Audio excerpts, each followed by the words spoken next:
Okay, so there's a lot of hubbub about alternatives to YouTube because of a video that YouTube made. YouTube made a video. I think it was talking about it was called YouTube Heroes or something stupid. Basically, they're gonna start flagging shit, and they're gonna start cracking down on hate speech, or at least that's what they said. Now, I've seen this before. I've seen them do this with the SPLC and the Jewish Internet Defense Force. This seems like there's a bit more muscle behind it than those things, but my stance is let's not shit ourselves until things actually start happening. But people are talking about a response to this is like we need some sort of alternative to YouTube. We need to sort of avoid, being ghettoized in what is now we could call legacy social media. Like there's legacy mass media, but now we're looking at legacy social media. And so they're talking about like alternatives to YouTube. And I've seen attempts at alternatives to YouTube and they all fail. And they all fail for a few reasons. One is the network effects of social networks. Like when you have a social network, people want to go to a social network because the people are there. And so the more people go to a social network, the more valuable it becomes. And so it becomes self-reinforcing. Now, as a result, the social networks can get away with a lot of really nasty shit. Like Facebook can, screw around with your feed priority. Screw around with what posts you see. They basically like screw around with you. They're able to get away with a lot of stuff because where else are you going to go? Like no individual can really go anywhere else because Facebook is where all the people are. Right, and people want to go to social networks because that's where the other people are. That's the whole point of the social network is the other people. So in order to for a social network to crack up, they have to do something really bad, or there has to be a really concerted effort among users to move to other platforms. And it has to be led by like a sort of a cartel of really big, power users. Like for YouTube, PewDiePie, and like a whole bunch of other really large channels would have to get together and say, hey, we're all going to a new site. Okay, that's what they would have to do. That's what they would have to do. But another thing, though, is that YouTube may ghettoize political content because it doesn't make YouTube a whole lot of money and it causes a lot of grief. So YouTube may ghettoize political content. And what this does, though, what this would do is that actually creates a sort of a smaller market, but it would create an opportunity for people who want to create political content to go to some other site, because that would be sort of their niche. Is that we won't suppress your content like these other sites will be. We won't suppress political content. You can post videos here on this site without being, slammed in the search and stuff. And as a result, you may be more likely to get views on our platform than you would on YouTube. And so YouTube may actually just sort of expunge political content from their site themselves. And as a result, you don't need to have like the biggest users on YouTube to move to another site. You wouldn't need that because because a particular kind of content would be effectively disallowed on YouTube, and so if you want to have a certain kind of content, basically we're dealing in a completely different market at that point, a kind of market that YouTube isn't even in anymore, which is political content, and so political content would go on another site, right? And so that would, and so the network effects advantage that YouTube has over basically any other video site would disappear if YouTube makes the decision to expunge political content. And so political content could go to another platform because, there's no network effect advantage of making political content on YouTube if YouTube isn't going to allow you effectively. Now, it's a bit more complicated than this because it's not quite so clear cut as whether or not they're allowing political content or not. They may be sort of allowing it, but not quite. It's maybe sort of a muddled area as to whether or not they're allowing political content. But, if they could be making the situation bad enough that there becomes that going to another site becomes better than the network effects advantage of YouTube, especially if YouTube is doing things to prevent political content from having any network effects advantage. If they're basically barring you from having any network effect benefits at all, then then there's really no point in going on to YouTube because you don't get access to all those users. So that's sort of the issue with the network effects, and like I've seen, and so that's one problem. But YouTube looks like they may be helping us out a little bit on that side, on the network effects problem, by basically denying us, their network. So and thus making YouTube no longer competitive for political speech. Then there's the other issue, which is money.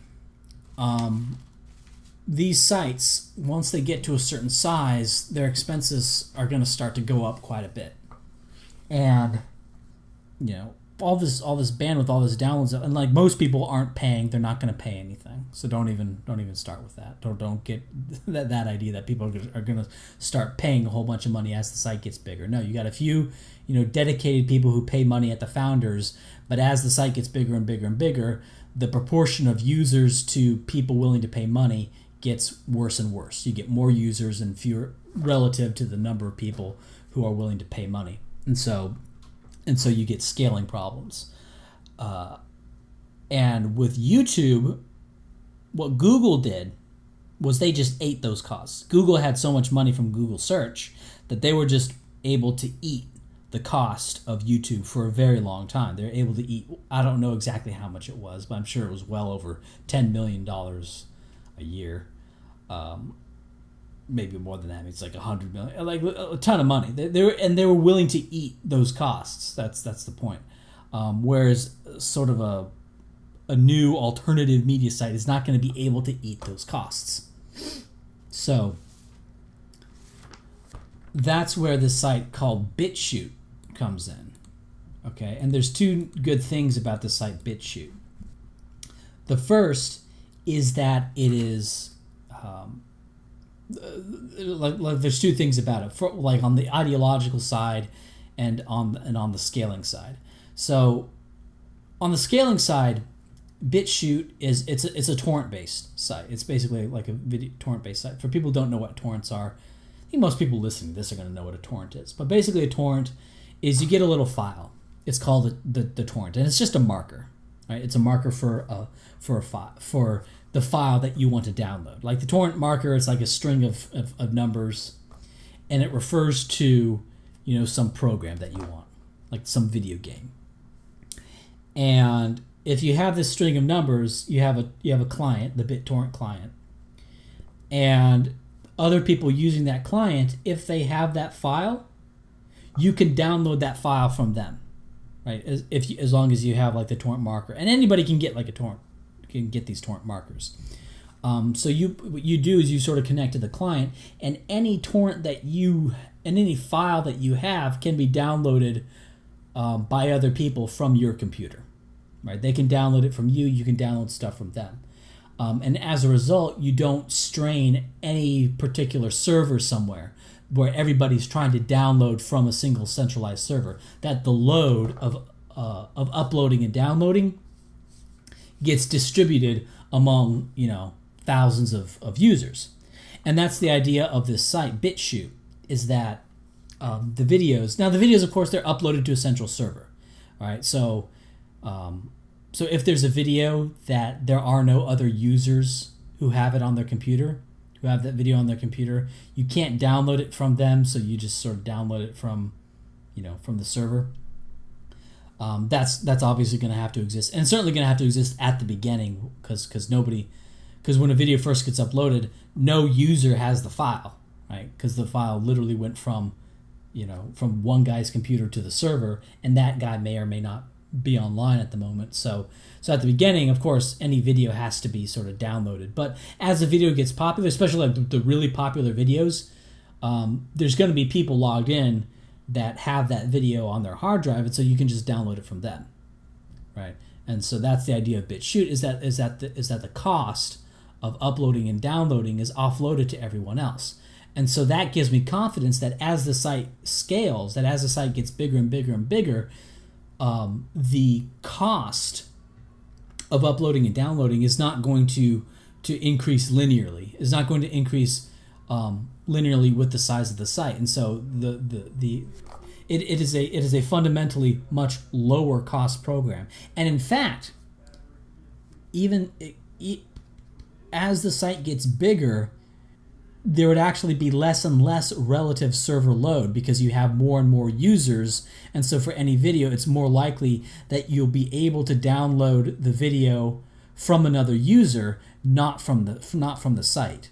Whereas with YouTube, you're just downloading all the videos from the site. Right? YouTube, it's just as simple. You download the video from the server. Right? It doesn't come from other users. So BitChute like solves the scaling problem very well. Now, there's a lot of people who have problems with torrents. They may have sort of privacy or fear they may get hacked with the torrent stuff. I've been using torrents for over 10 years. I've never had a problem with them in that way. Okay, so that's one reason I like BitChute so much. Another reason I like BitChute is that the founder of BitChute is a fan of the Corbett report. And in fact, in the FAQ of BitChute, he specifically references the Corbett report. The Corbett report is sort of like an Alex Jones-y sort of thing. It's talks about 9/11, talks about false flag attacks, Alex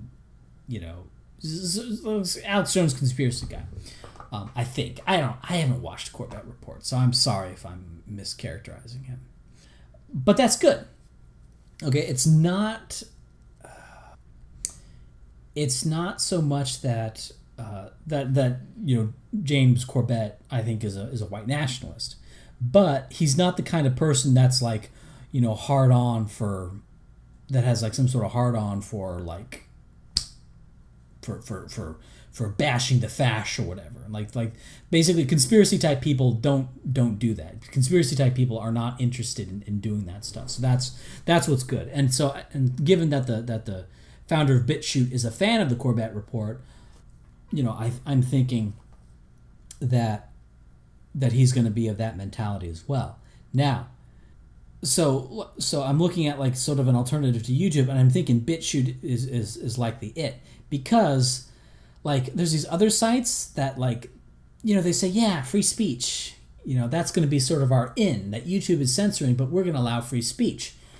But what they don't get, what these sites don't get, is that they're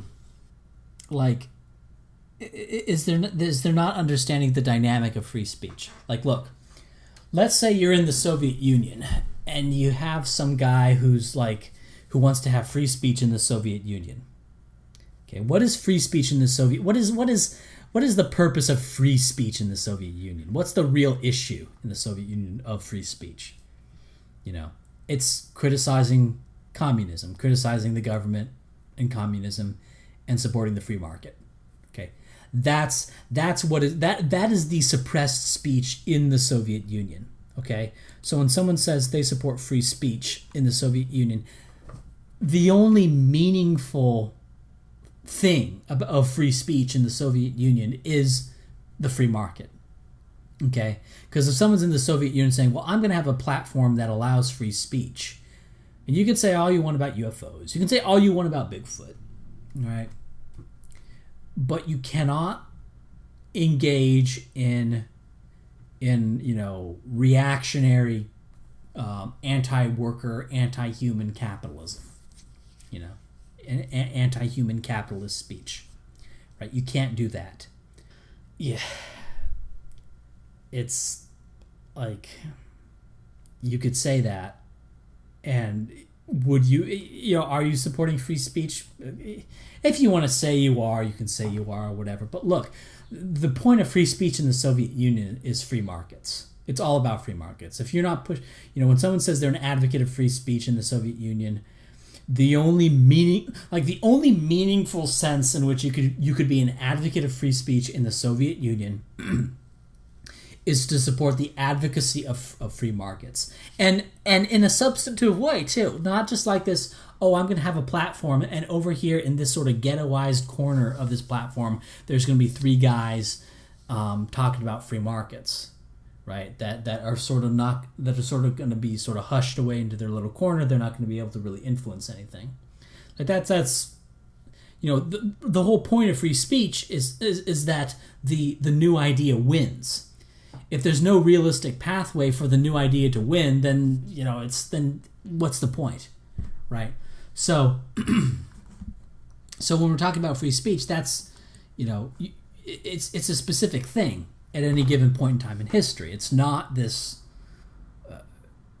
I mean, you could think of it in principle terms, but but when you're dealing with it in reality, it's going to be a real thing. Okay, so like when someone says, "Oh, I support free speech in principle, but I guess I am a little bit less principled and want to put a sort of a halt line on free speech once you get to white nationalism in the U.S." It's like, well, then you're not free speech in any meaningful way. Your free speech means fuck all. Okay, because in the United States today, free speech, like in the Soviet Union, free speech meant capitalism. Okay. In the U.S. today, free speech means white nationalism, because that's the suppressed speech. So basically, when people say, "Oh, I support free speech," for all sorts of things, but I don't support free speech for the oppressed speech of the day, right? And guess what? Most people are not fans of the suppressed speech. Okay, like they're not like if you're in medieval Europe, it's like, I support free speech except for atheism, except for heresy. It's like, well, like free speech in medieval Europe means heresy. It means atheism. That's what it means. All right, nothing else really fucking matters, So, and another thing that like to these platforms that say they want to have the free speech, like, let me tell you a story. Prior to what we call mass media, all white people had views on things that we would call white nationalist. And what I mean by that is that they supported laws against race mixing, and they supported white-only countries, or keeping the country as white as practicable. Okay? Those were two very popular things. In fact, I know of a poll during World War II where the majority of white people in the United States said that they would rather lose the war than end segregation. Okay. Now, talk about what is a lot of people have issue with segregation. That's a terrible thing. Well, look, what was happening in the South is you had two separate nations. You had the whites and the blacks. These were separate nations, and they're still separate nations, and they will always be separate nations because there's a genetic incompatibility. Now, normally, when you have two separate nations in the same political entity, they segregate from each other, right? And it's just like, the Hungarian. Let's say you put the Hungarians and the Romanians in the same country, like some imperial power forced them to be part of the same country. They would segregate from each other. They would have this is like the Romanian area. This is the Hungarian area. This is a Hungarian store, run by Hungarians for Hungarians, Romanians. We don't want your business, right? And it would just be like that, right? That's what would happen normally, and it would be fine. In the South, the whites tried to do that, but there was a constant problem in that the blacks kept trying to get into the white areas, right? Like normally it's just, okay, here's the Korean area, here's the Vietnamese area. They don't particularly like each other. they segregate from each other. It's like, oh, you're a Korean in the Vietnamese area, you probably need to get out of here, or something bad's going to happen to you, and then they leave. Right? That's normal segregation. The problem is in the South, it's like is you constantly had blacks trying to get into the white areas, and the whites would say, hey, you need to get out of this area or something bad is going to happen to you, right? Because what's happening is that the whites want to be their own country, right? They want to be their own country, politically separate from the blacks. They want to be their own country. They don't want to have a single black person in their country, right? Because they are a separate and distinct nation, a separate and distinct people, okay? But what's happening is that Washington D.C. wasn't allowing them. That's why there's all that hatred for the Yankees, because the Yankees is the foreign political power that's forcing a political union between two distinct nations. Okay, and that's what segregation was. And the blacks kept trying to get into the white areas, and we know why. Right, because when blacks are left to their own devices, they create Africa, they create Detroit, they create Haiti, they create Liberia. Right, we know what happens. So it's obvious what was happening. So what you had was a situation of segregation, but the problem is the economic disparity between the two nations was so severe that one of the nations kept trying to get into white spaces. They kept trying to get into white schools, into white businesses, into white pools, into white residences. And it's like and the whites were like, "Gee, get the fuck out!" It was just. So that was the situation. That was segregation, and it's not. That's not something that is at all to any way ideal for a white nationalist. The ideal is full on political separation, right? The ideal is a white country over here. The ideal is like Denmark is its own country, Nigeria is its own country. Maybe a few Nigerians can come in from time to time to visit, but not many, and that's it. That's the ideal, and that's the ideal that most white nationalists. Excuse me, that is the ideal that most white people, in sort of a quote unquote state of nature environment, that is the position that they come to. If white communities are don't have any intervention in terms of their formation of political thought. Now, what happened is mass media that changed all this, because you had a technology, you had a certain window where you had the technology of mass media but not the internet. So if you wanted to be able to get your message out to a large number of people, you had to have a lot of capital. You had to have a lot of access to the machinery of mass media. You had to have access to a big printing press, access to a big radio tower, or access later to a big television tower. And of course, radio and television, that was all licensed by the government. So you had to be politically connected in order to get those things. In order to get radio and television, you had to be politically connected in order to get those licenses. I think you also had to be approved by the government to even have a newspaper license. So in addition to the machinery, the infrastructure needed to print newspapers, you also had to be politically approved as well, right? And so it was all a heavily controlled media environment. That's the mass media. Now, what kind of views were foisted upon the public by this mass media? And the answer is obvious. Okay, basically the views of the mid 1990s, which is sort of the peak of I think of the influence of mass media. That's what you would expect. And one thing so what happened is you had whites, when they're not influenced by mass media, right? Even into the mid 40s, of course, mass media was starting to take hold, but it wasn't anywhere near what it is today. Mass media came into existence And when it came into existence and when it had a big impact, it caused white people to no longer be white nationalists. It caused white people to be, to say all this stupid shit, to say things like, oh, blah, blah, blah, blah, color or character, content or skin, right, shit like that. And that's what you get with the mass media. And so you have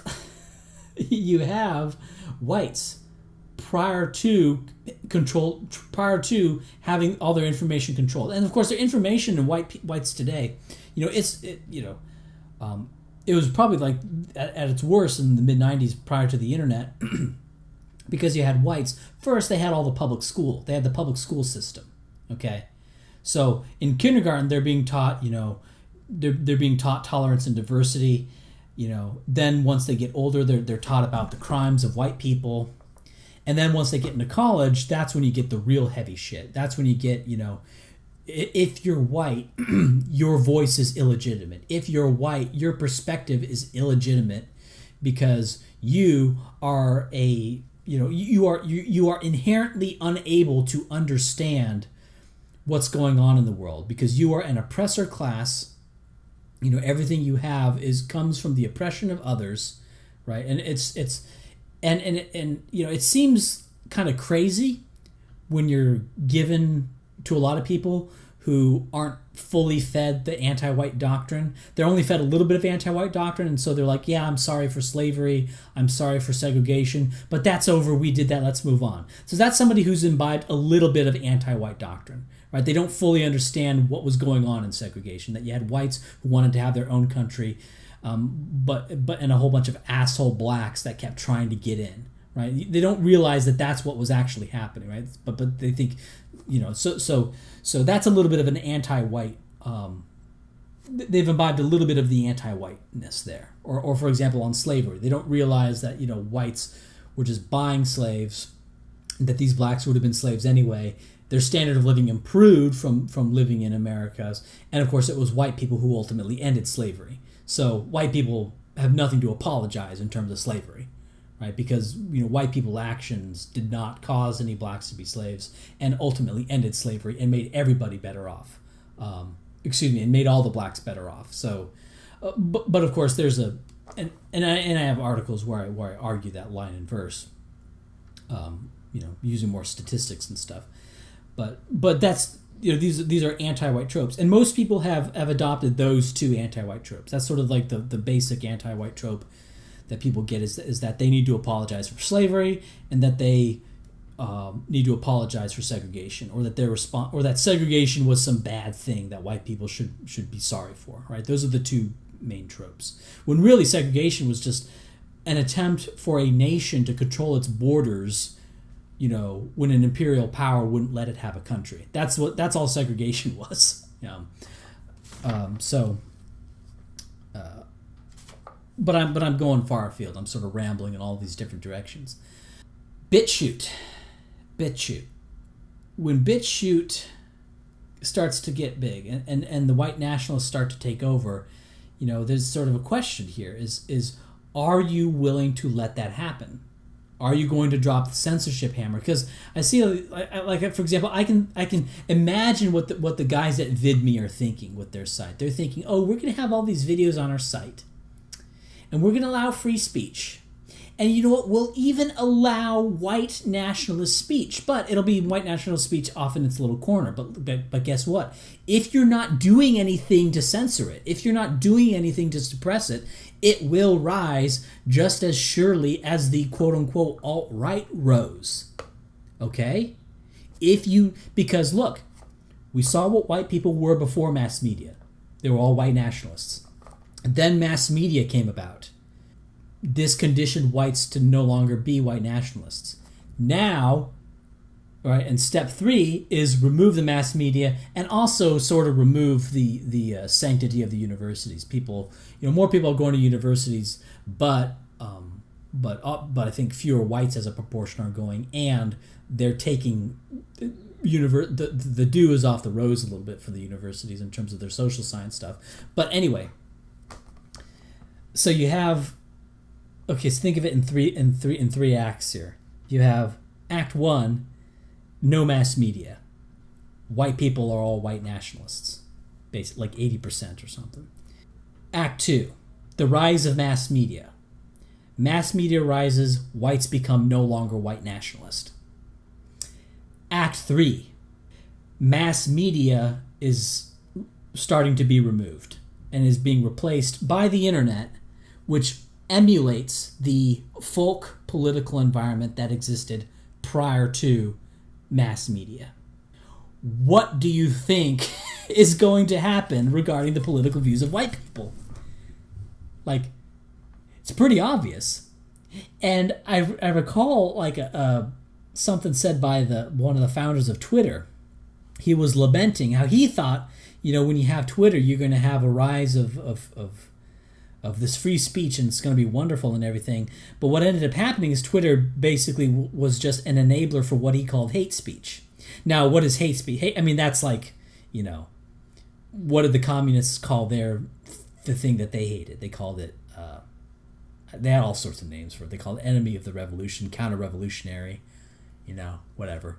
They had their terms. Middle Ages, heretic, apostate.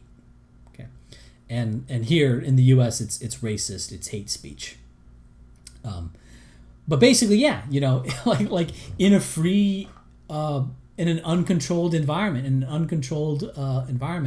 yeah, you're going to have a rise of heresy and atheism, and you're going to have a rise of quote unquote hate speech. Okay, you're going to have a rise of you're going to have a rise of the kinds of views that existed prior to a controlled media environment. Right? This is something that the guy at Twitter didn't understand. Like I guess he was thinking that racism is a conditioned. No, it's not. It is a natural thing. The conditioning has to be done to suppress it, and once you remove the organs of suppression of those of natural, healthy racial consciousness, once you remove the suppressing mechanisms, like, what's going to happen? Do I even need to say it? Do I even need to say what's going to happen? Or let me ask you this, do I even need to say what is happening? Do I even need to point to the rise of the quote-unquote alt-right? Do I even need to point to the rise of the quote-unquote alt-light? Right? And like people talk about the alt-light, they show on the look, the alt-light is sort of people tending towards racial consciousness. At the very least, they're starting to deconstruct the anti-white myths. Right? And an alt-light person, you could go to an alt-light person and argue sort of a kind of a red pill view of segregation and even a red pill view of slavery, that whites, that the net effect of slavery, actually benefited the blacks. Like an alt-light person, may go, oh, that's kind of edgy, but he's not going to be totally close to that. Okay, so you could break down those things with an alt-light person. Now he sort of has a line in his head, of outright racial consciousness. That's like the bridge too far for him. At least publicly, I suspect a lot of these alt-right people are actually, full-on white nationalists in private. Stefan Molyneux is basically, he's basically a full-on white nationalist right now. He's like, he doesn't even really seem to be hiding it at this point. He's just like, he's just a hop, skip, and a jump from, racial holy war at this point. But yeah, so when these people do like a new social network, and the idea of the new social network is free speech, it's like, do you know what that means? Right? It means white nationalism wins. And so you have this new social network. Are you prepared for white nationalism to win? Because look, that's what happens when you don't have a controlled media environment. White nationalism wins among whites, okay? Like, this is... So like, because I hear all this sort of fluffy language about free speech. It's like, and okay, yeah, like across time and history, you could talk about the principles of free speech in kind of this abstract way, but at any specific point in time, Free speech is about a particular thing, right? In medieval Europe, it was about Christian doctrine. In the Soviet Union, it was about, Soviet stuff. It was about communism it was about the free market, right? Medieval Europe is about atheism, okay? You can find other examples. In the Islamic world, it's about Islam and apostasy and stuff like that, okay? In China, they have their own things that you can't say in China. So, but today in the U.S., it's about white nationalism. Okay, that's what it's about. So to be for free speech in any meaningful way, what it means is white nationalism wins, right? Because to be free, talk about UFOs or Bigfoot or whatever, it's like, yeah, cool. No, nobody cares. That's not being censored. That's not, you say, oh, I'm allowing that to have a platform. It's like, yeah, shut up. Like, nobody cares about Bigfoot, okay? It's about white nationalism. Okay, that's what this is about. That's what free speech is about, okay? Okay, so in order to promote free speech in a substantive way, one, it has to be about you have to platform white nationalism, okay? That's free speech in any meaningful sense today in the U.S. If it was the Soviet Union, it would be about platforming free market capitalist ideas. But today in the U.S., substantive free speech means platforming white nationalism. That's what it means. All right. It doesn't mean Bigfoot. Doesn't mean UFOs. It doesn't mean 9/11 truth or shit. It doesn't mean false flag conspiracy shit. Right. It means white nationalism. Okay. That's what matters. That's what's going to gain ground. Okay. And two, it means if you want to keep doing this, it means letting white nationalism win, because white nationalism will win if there's no strictures against it. Okay? White nationalism will win if there's no strictures against it. Because we know when in the past, when there were no strictures against white nationalism, that's exactly what whites did. Okay? It takes some sort of external control of particular groups and it takes particular groups controlling the organs of influence, be it the church, the universities, the media. That's what it takes to get whites to not be white nationalists. It takes a certain group of people. You can call them Jews, or you can call them the elites, or you can call them whatever you want to call them. It doesn't really matter. Like we know that the kinds of people that run the universities and run mass media are different from the people who don't. That's all that matters. Jews, whatever. Sure, they're Jews. They're 50% Jewish. That's probably shitty. But if you break down that, like that's sort of a funny thing. Is you break down mass media influence, you're in effect breaking down Jewish influence, which is which is kind of it's kind of true to the extent that Jews disproportionately control mass media. That's what you're going to be doing. If Mormons disproportionately controlled mass media, it would be breaking down mass media would be breaking down Mormon influence. So it's just a sort of an analytic truth. So that's what I have to say about that. So for the founder of BitChute, if you're doing the free speech thing, are you really? Are you really doing this? Because if you're really doing this, it means white nationalism. It means white nationalism wins. Okay? And don't, and you need to sort of make a decision right now. Are you going to let this play out? If you let white nationalists come onto your site and start doing all the white nationalist stuff and start winning and start taking over, are you going to put a stop to it and say, well, I support free speech, but within limits, within constraints, within blah, blah, blah, blah. That's like the Soviet Union, because I'm going, I support free speech, but now that we have these free market capitalist ideas and they're starting to actually win out, now I'm going to put limits on, then it doesn't mean anything, right? The point of free speech is that the ideas win. The idea is that something else wins and becomes the new status quo. That's the point.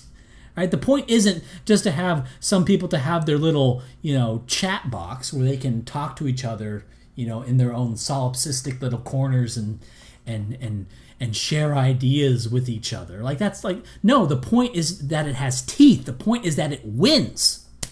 Okay? And the point of free speech in the United States, right? Not talking about the greater principles and the more abstract principles and the rights of free speech and classical liberalism. I'm not talking about any of that. I'm saying in the here and now, when the rubber hits the road, free speech is about white nationalism winning. Free speech is about white nationalism winning. That's practically what it means in the United States today. Particular, like the specific historical reality is that free speech means white nationalism wins. That's what it means. Okay?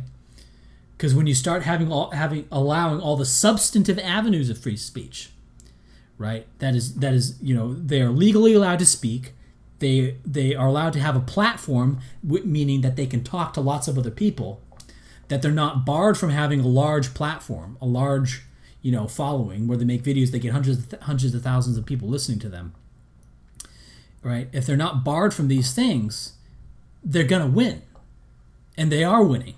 Right? That's what's happening on the internet. That's why it's happening more on the internet than outside the internet, because the internet more closely approximates the kind of media environment that existed prior to mass media. Okay, so that's. I guess sort of the little rant I wanted to do, talking about free speech and talking about these free speech platforms. Because I could very much see VidMe, saying, oh yes, we'll allow white nationalists to have their speech. But then,